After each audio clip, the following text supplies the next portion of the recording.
This is Nicholas Alianis.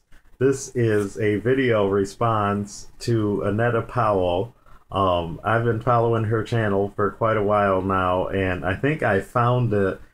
I was in real estate investing, and she was too, and she had some videos up about it, and the one that I think I found was her serving a tenant on Sunday after church, and I had to subscribe. I knew it was just too funny, but not funny, but that she takes care of business, and it's good to see that in people. One of her recent videos encouraged people to practice speaking to the camera.